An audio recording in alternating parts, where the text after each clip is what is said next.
2.5 वर्षांची चिमुकली. अजून तिला धड बोलताही येत नाही, पण तिच्यासोबत असं काही घडलं की जे बघून तुमची तळ पायाच्या मस्तकात गेल्याशिवाय राहणार नाही. हा व्हिडिओ बघा. ही घटना गाझियाबाद नंदीग्राम परिसरातली आहे.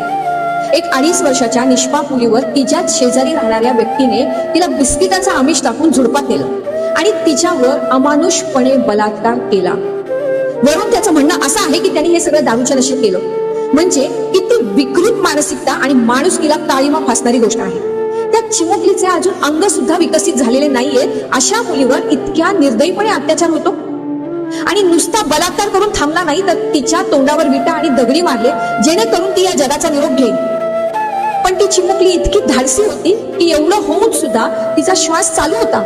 तुम्ही या व्हिडिओ मध्ये बघा, ती अक्षरशः तरफडत आहे, जोर जोरात श्वास घेत आहे.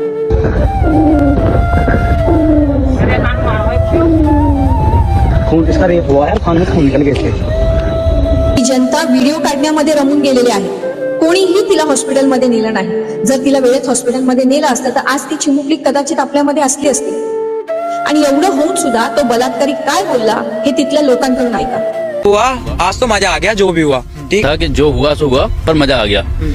यांचं धाडस का होतं? कारण आपली न्याय व्यवस्था खूपच अशक्त आहे.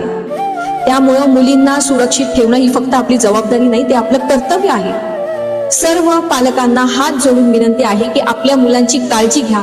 ते कुठे जातात, कोणाबरोबर जातात, आपल्या आजूबाजूला शेजारी कोण राहतं याची माहिती असू द्या. जय हिंद, जय महाराष्ट्र.